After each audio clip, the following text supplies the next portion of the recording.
asalaamaaleykum wa rahmatullah ñu ngi nuyu di ziar ñëpp tey ñu dellu ci chaîne YouTube Chronique Martial Art ni ñu koy defee tout le temps waxtaanee ay thème bi tey bi nag ñu ngi waxtaanee phénomène bi nga xam ne moom moo nekk ci dëkk bi surtout à Dakar muy violence bi nga xam ne mu ngi ci dëkk bi agression yeeg sàcc yeeg tout ça. Donc on s'est dit que ñun nag comme yàgg nañ def ay vidéo par rapport depuis daaw maa ngi ciy def ay vidéo par rapport aux agressions ñi may suivre ci chaîne YouTube yi xam nañ li may wax maa def naa ay vidéo par rapport aux agressions naka lañ mën a éviter ak ay agressions face aux agressions yan comportement yan attitude lañ war a am donc loolu yàgg naa ci def ay vidéo. J'ai dit que man aussi damay gestu ci domaine boobu dama ci gestu dama ci liggéey par rapport aux violences lan mooy indi causes yi li tax les gens sont agressifs tout ça ak agression yi les causes ak les préventions yi ñu war a jël pour éviter tout ça. Donc comme ñëpp nuñ ko xamee gis nañ ne agression yi bëri na violence yi bëri na ci dëkk bi yi d'abord waxtaanee as tuuti luñ ci xam mooy les causes lan moo waral loolu lan mooy indi lu tax agression yi bëri surtout ci côté jeunes yi parce que boo xoolee d'après les rapports ñi ci gën a bëri ci agresseurs yi c'est des jeunes yoo xam ne entre 10 à 35 ans la donc c'est des jeunes surtout les hommes et victimes yi aussi yi ci gën a bëri c'est les premières victimes c'est les femmes jigéen yi la les premières victimes donc causes yi mën nañ wax ne comme ñëpp niñ ko waxee boo xoolee ci médias yi naan way liggéey amul ci réew mi c'est à cause de ça voilà jeunes yi liggéeyuñu chômage bi d'accord loolu ci la bokk parce que boo xoolee les rapports yi nga xam ne moo am dans certaines des institutions yi nga xam ne ils font des études par rapport à ça. Ils ont montré que les pays yi nga xam ne ils sont les pays les plus pauvres les plus sous-développés ci la violence boobu gën a bëri et violence boobu boo xoolee dans les pays yi nga xam ne c'est des pays développés amu fa doole trop voilà c'est vrai que la violence existe partout mais amu fa doole dans les pays développés donc mën nañ ne donc sous-développement da koy def te bu ñu nee sous-développement mooy jeunes yi amuñu ci lu ñu jàpp ñu ci bëri voilà donc loolu pour ñu mën a dugg ci yenn yi nga xam ne dans des activités criminelles day yomb voilà donc loolu ci la bokk mooy chômage bi le fait que les jeunes n'ont pas du travail amuñu liggéey beneen bi mën na nekk aussi cause yi mooy les médias ils jouent un rôle important l'influence du médiatique donc da ciy baax surtout li ñuy gën a tuuti parce que ñi am ne am nañ 10 ans xam nga li nga xam ne dañ koy génne ci médias yi muy les films muy les informations les jeux vidéo nga xam ne ça parle que de la violence d'agressivité loolu day influencer aussi ci jeunes yi da lay influencer ci ñoom da leen influencer voilà ñi duñ ci bàyyi xel boo tax voilà da ci baax ñi ni bàyyi xel côté boobu seen doom yi li ñuy seetaan loolu lépp da ci am solo théâtre yoo xam ne ça parle de gangster tout ça ça parle de deal de la drogue tout ça yooyu day influencer c'est très important que les parents veillent sur ça ñu bàyyi xel ci loolu cause la aussi mais aussi cause bi mën na nekk aussi dans le milieu l'environnement bi nga xam ne moom la nit ki di dund voilà bu fekkee ne day nekk ci quartier boo xam ne y a affaire u gangster la ñuy dund y a ñi ni dañuy jëfandikoo ci ay drogue ay alcool surtout à un niveau précoce à l'âge précoce donc loolu aussi day influencer ci quartier yooyu nga xam ne ñi ni de yenn jeunes yi dañ fay dund mu loolu di fay am donc environnement bi da ciy jouer donc loolu ci la bokk voilà beneen bi mooy mën nañ wax aussi que niveau d'étude bi mooy échec scolaire bi nga xam ne nit ki dem na école yàggut école bàyyi jàng voilà du am yenn niveau d'études yi yooyu yëpp day tax nit ki ñu mën ko gaaw a mën ko teel a yomba influencer ci yenn activités criminelles yi voilà donc pour rentrer dans les détails mën nañ ne causes yi ñu gën a seetlu ne loolu da koy def dans nos milieux ici au Sénégal loolu bokk na ci. Voilà loolu bokk ci ak aussi bon xëy na mooy violence familiale yi nga xam ne nit ki da koy dund këram voilà parce que xale moom boo ko yaree dans la violence bu màggee il sera violent voilà parents yi aussi ñu veiller sur ça xale boo ko yar ci ay dóor ay saaga bu màggee il sera violent c'est très important que parents yi bàyyi ci xel donc mën nañ ne loolu ay cause la ci gàttal rek cause yi loolu la maintenant ñu wax lan mooy prévention yi prévention bu ñu ko waxee mooy naka lañ mën a éviter loolu nag dal les jeunes tout ça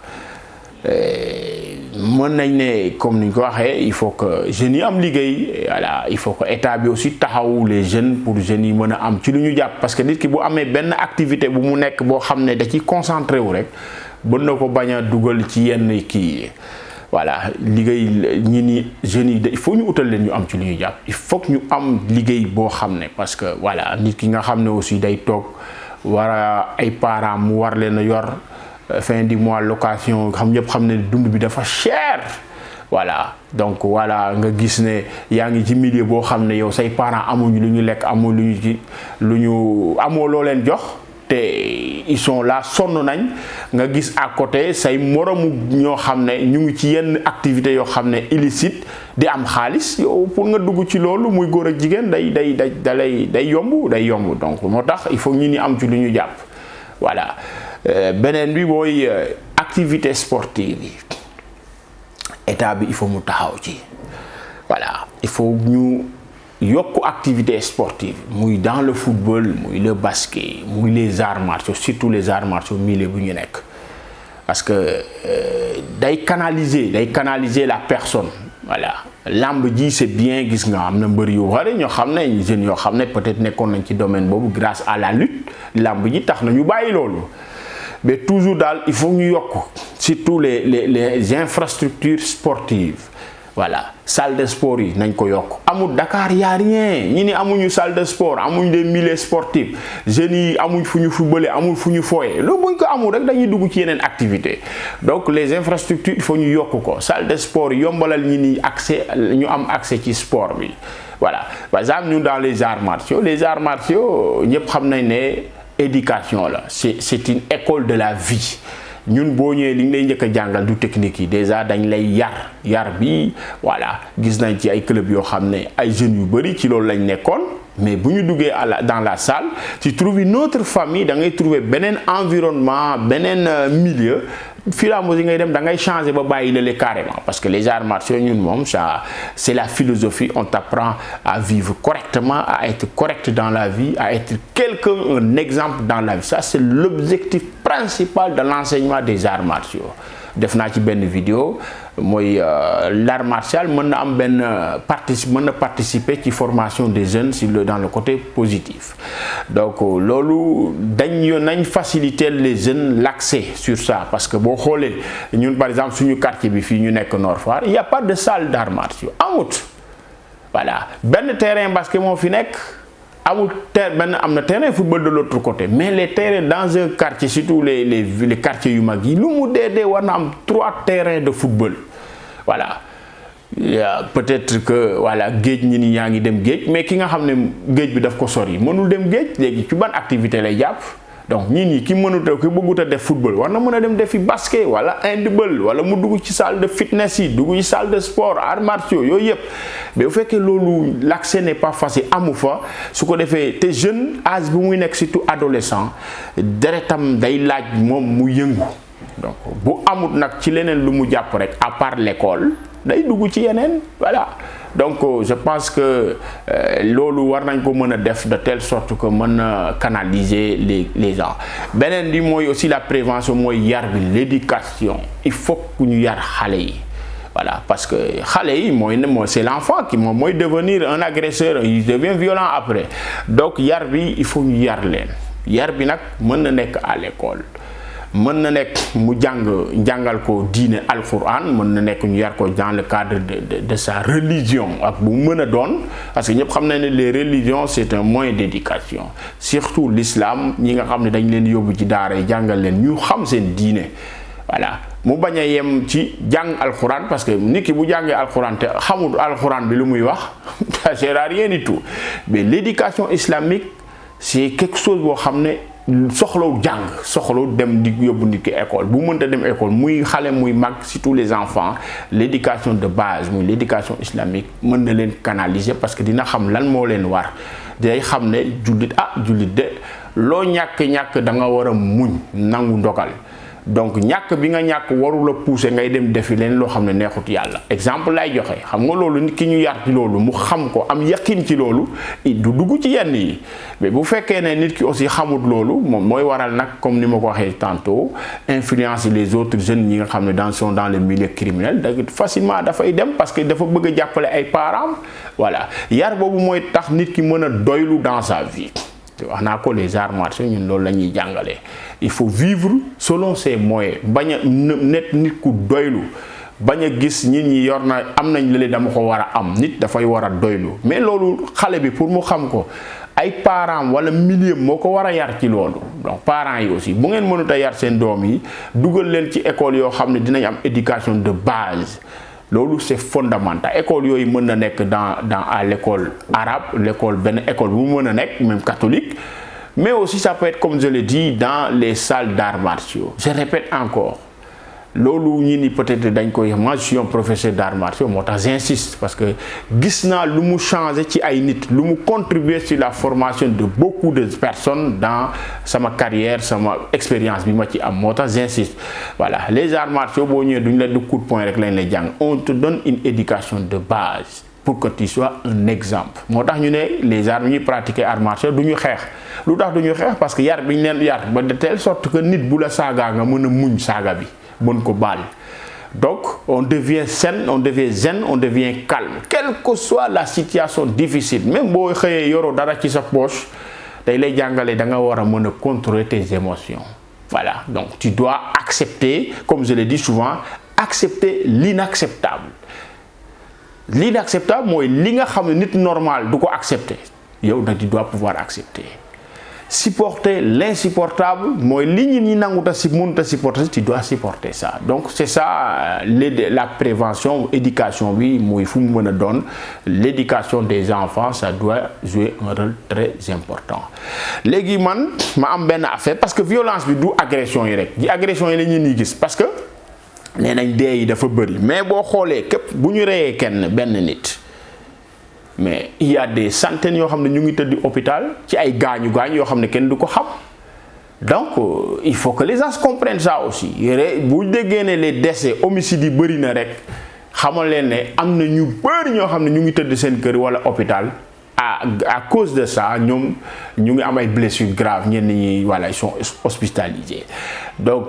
d'affaire bi du yemut ci loolu ñi ni dégg rek, mais ça peut voilà ñi nekk ci milieu bi di ci liggéey xam nañ voilà li may wax surtout ci hôpitaux yi tout ça. Voilà, donc d'où l'importance de l'éducation, de la formation d'une nouvelle génération. Ñu jàngal ñi ni yar leen, yar bi daal mën na nekk moyen de prévention. État bi aussi li utal jeunes yi liggéey, loolu c'est quelque chose boo xam ne lu war a am la, parce que mënuñu nekk ci dëkk boo xam ne aussi ñuy dégg ay pétrole gaz lu ne ñu koy dégg, parce que loolu aussi day indi révolte chez les jeunes quoi. Voilà, ñi amuñu liggéey, dund bi tout est cher, ñëpp xam ne dund bi fi mu nekk nii moom yàlla rek moo ñu sutural, mais tout est cher, les gens souffrent. Loolu nag ñu ngi ñaan yàlla jàppale yombalal état bi aussi, parce que suñ borom mi nga xam ne moo yombal lépp, ba seen vraiment ñu jàppale ñu ci côté boobu daal. Voilà, jeunes yi am ci lu ñu jàpp, dund bi aussi ñu wàññi ko, nit ñi mën a faire tout ça de l'eau daf ciy baax. Et je disais tout à l'heure am na loo xam ne il faut ma wax aussi ci violence. Defoon naa ci benn vidéo ñi may suivre xam nañ ne c'est parce que damay faral di wax ci côté boobu, parce que violence du agression yi rek de. Voilà, homicide yu ñuy dégg nga dégg ñaari xuloo nañ jam na ko paaka, ñaari nit ci ay détails yu ndaw da ngay gis ñi ni di ci jàppante. Voilà, violence mën na nekk verbale, la violence peut être verbale comme ni mu nekk physique noonu na nekk verbal te verbal boobu nag moom mooy indi maintenant pousser violence physique bi. Violence sexuelle yëpp am na ci boo demee dans les familles dégg nañ fi jabar ji jëkkër ji rey na jabaram wujj ba sotti na kële ndox. Mais côté boobu laa bëgg a insister loolu lu koy waral def moom ñu ce qu'on enseigne dans le système qu'on appelle les tensions internes, les tensions, les émotions. Nit ki tant que mënoo contrôler ses émotions mooy nga jékki-jékki di mer di mer surtout loolu xamal je l'ai toujours dit nit kuy mer le plus souvent la nervosité, la colère, c'est de la faiblesse la ci nit. Voilà, parce que nit bu fekkee ne dem nga ba mënoo contrôler sa bopp mooy da ngaa am une faiblesse bu nekk ci yow te loolu moom la tubaab di woowee l'ego. Tant que mënoo ko contrôler nag mën na la dugal ci lu ne mën na voilà parce que nit ku def dara rek boo reyee nit mais tu vas regretter sur le sang boo paree tu vas regretter. Donc lu tax ngay regretter le plus souvent les gens ils vont regretter, la majorité ils vont regretter. Donc ça am na lu la def loolu loo xam ne quand tu le faisais tu te contrôlais pas. Donc ñi ni nañ jàng muñ jàng contrôler. Donc situation bu amee rek dis-toi que ne am na lu nekk ci man li may def loo xam ne man duma koy bëgg. Donc tu seras fort nag quand boo arrivé di contrôler loolu mooy tey boo demee ba situation am nga jàppanteeg nit rek nga commencé sa xol di laaj rek xamal ne am na lu lay pousser ci loolu bu ko nangu sois fort. Force bi ngay am nag mooy loolu nga calmer ko loolu nga calmer ko de telle sorte que yow sax bu fekkoon ne ki ngay waxal daf la tooñoon nga jox ko raison. Ça c'est de la force. waaw nit ki tooñ la ngeen xuloo nga ne ko waa léegi maa ngi jégalu maa la tooñ maa ngi jégalu moom bu ñibbee si dina xam ne ça c'est de la grandeur. Ñun nag dans notre société dañ ko jàppee ay affaire u tapette ay affaire nag du ragal de du tapette de c'est de la force, c'est de la grandeur. Tous les grands hommes ñi nekk dans le monde existaient dans le monde ils avaient cette force intérieure. Loolu la ñuy wax force intérieure, capable à supporter l'insupportable, accepter l'inacceptable. Voilà, donc mer yi ñuy mer tàngu xol yeeg yooyu dugal nañ ñu bëri dans la société ci ay tuux yu doon ñenn ñu ngi ci kaso yi ñu tëj leen à cause de ça. Donc soyez calme, soyez détendu, soyez souriant, acceptez. Nit bu ñëwee offensé la sax mais tu te dis que voilà c'est comme j'avais donné un exemple am na exemple bu ma mësoon a joxe. Par exemple tey xale bu ñëwee wax la lu naqari xale ñëw excusez-moi du terme saaga la xale bu am 4 ans 5 ans. xam nga doo ko wax daw ko dóor daw ko yow naa bàyyi li ngay def saaga tey loolu du la yëngal quoi. Léegi lu tax baat boobu la xale bi wax sa morom bu la ko waxee nga mer parce que bi la ko xale bi wax yow da nga jàppee ne xale la quoi tu te sens supérieur à l'enfant da nga jàpp ne yow xale la yow yaa ko ëpp xel yow yaa ko gën a màgg. Léegi même baat bi sa morom bu la ko waxee nga mer donc c'est-à-dire que mer boobu nga mer mooy. xam nga di xool ñi ni nu ñuy réagir ils te disent que non bu ma réagir day foog ne man damaa ragal. C'est en ce moment que tu es faible voilà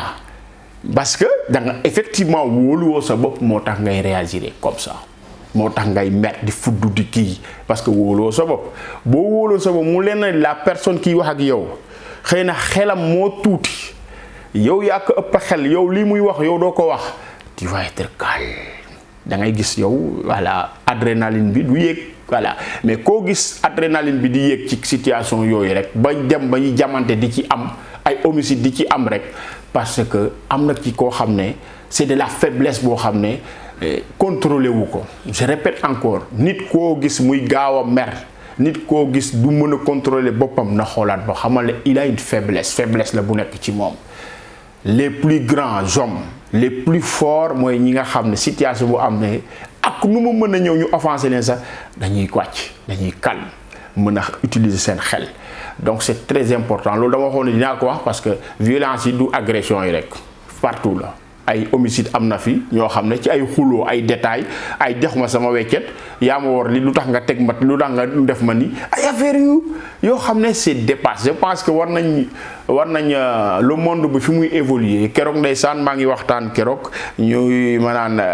dafa am loo xam ne amatul te j'ai entendu quelqu'un ne diw man duma ko tudd c'est-à-dire ñi ni dundatuñ dund ba nga xam ne ay diw ay meroog diw ak ay dama mere diw duma ça c'est dépassé que le monde a évolué donc il faut que les gens évoluent sur le côté des émotions voilà ay mer ay jàpp mer ay affaire xulo loolu dafa keroog ndeysaan j'ai dit une fois dans une ñi ni di ree xooleen même les animaux xaj yi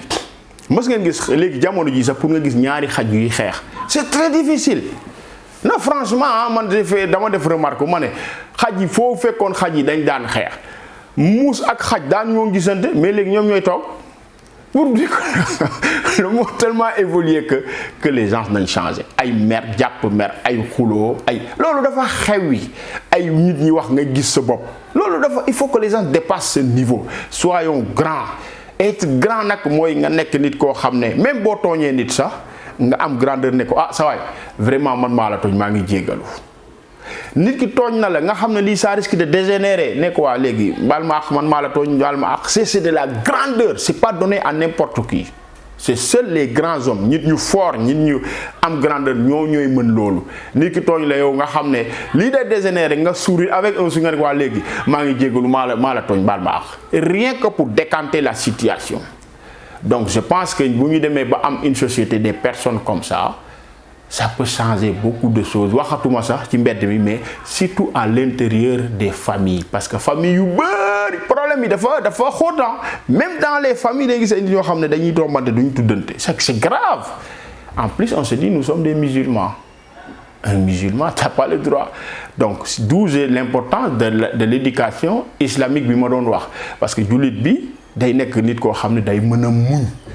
voilà muñ mooy ñu def la yonte yàlla Muhammad sallallahu alayhi wa sallam kan moo ko daaxoon na muñ lu ne def nañ ko muy muñ donc yonte bi dañ ko yónni pour ñuy jël exemple ci moom donc nañuy fàttali ko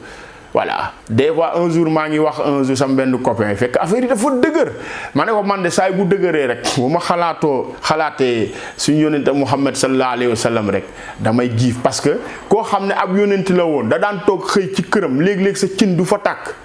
allahu akbar rek loolu de boo ko xalaatee rek man damay naan alhamdulilah bàyyi ma toog jàpp sama yàlla baax na donc c'est des leçons yoo xam ne nit ñi nañ ciy dellu ñu bañ ni nekk loo xam ne dañ koy répéter mais nañ ko ay références c'est pas pour rien que yàlla yónni ko pour ñuy jàng ci moom dañu war di mooy suñu royuwaay suñu royukaay xaw ma royuwaay lañ koy waxee bon excusez-moi séeréer bu déggul wolof laa voilà